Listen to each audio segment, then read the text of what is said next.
sheekada ruweyda ayaa noqotay hadalhaynta ugu badan saacadihii la soo dhaafay baraha bulshada ee Soomaalidu ku wada xiriirto ruweyda oo dhibaato badan aragtay nolosheeda ayaa ahayd gabar shaqo loogu xujeeyay inay jirkeeda ku bedelato magaaladaasi Muqdisho laakiin ruweyda dhowr bilood ka hor ayay ahayd markii laga baahiyay TV kamida TV-yada Soomaalida oo la yiraahdo 5 TV oo xaruntiisu ay tahay magaaladaasi Nairobi gabadhan sheekadeeda ayaa dadka Soomaaliyeed u kaceen iyadoona ay noqotay sheeko aad iyo aad loogu hadalhaynta badan yahay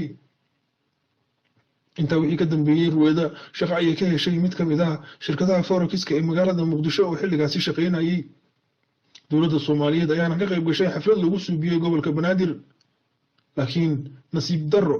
kooxdii Forex-ka ahayd ayaa burburay oo qadka ka baxay ruweyda meel cidlaha ayay ku soo dhacday mar labaad laakiin sheekadeeda iyo dhibaatadeeda haatan ayay ka bilaabanaysaa meeshaasi maxaa yeelay ruweyda markii ay ku soo dhacday sidoo kale waxay bilowday in aysan mar labaad bulshada aysan soo hor istaagin maadaama markii hore shaqo la siiyay mar ay soo hor istaagtay bulshada dadkana aad ay ugu damqadeen iyadoo arrinkaasi ka xishoonaysa ay baraha bulshada commentiyada ee dadka caanka ah bilishkooda ay ku qori jirtay in ay shaqo doonayso shaqadaasi oo ah waliba shaqo nadaafad ah si ay u caabiso hooyadeed oo Yemen ku nool iyo aabaheedu macallin dugsi ah magaalada Muqdisho iyadoona ay sheegtay sheeko kale oo argagax leh oo ah in ay la nooshahay eedadeed dhibaato badan ay ku qabto intaasi oo isku bahaystay da'deeda oo 19 sano jir ayaa ruweyda ku kaliftay inay raadsato shaqo nadaafad ah magaaladaasi Muqdisho maadaama aysan haysan shahaadooyinka jaamacadeed ee lagu talagalay shaqo fiican inay ku hesho laakiin ay tahay sidoo kale gabar wax soo baratay oo galaaska 8aad ka gaartay dalkaasi Yemen oo xilligii dagaalada lagu kala qaxayay ay ku nooleed iyada iyo qoyskeeda ruweyda ayaa maanta iyadoo nin wariye caan ah lagu magacaabo Cabdiqaadir Catoosh beejkiisa wax ku qoraysa ay tiri waxaan doonayaa walaalayaal in iga caawisiin shaqo inaan helo shaqadaasi ha noqoto nadaafad guri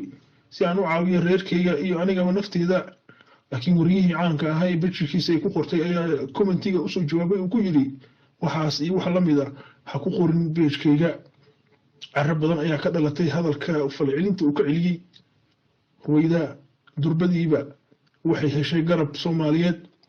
waxa uu istaagay bulshada Soomaaliyeed waxa mushaarkoodii u balan qaaday dad badan oo Soomaaliyeed waliba shaqo waxa u balan qaaday ninkii hadalkaasi xun ku jawaabay ee wariye Catoosh inkastoo wariye Catoosh haatan u raalgelin buuxda uu ka bixiyay ficilka uu kala kacay gabadhaasi asagoo si rasmi ah u sheegay inuu aad ugu xun yahay wixii ka dhacay beejkiisa awada ruweyda waxay ku seexanaysaa farxadtii ugu dambeysay iyadoo la filayo inay ruweyda heli doonto shaqo ka wanaagsan shaqooyinkii ay dalbanaysay oo ahaa nadaafadda laakiin loo maleynayo in la siin doono xitaa shaqo ku saabsan arrimaha nadaafadda iyo wixii la mid ah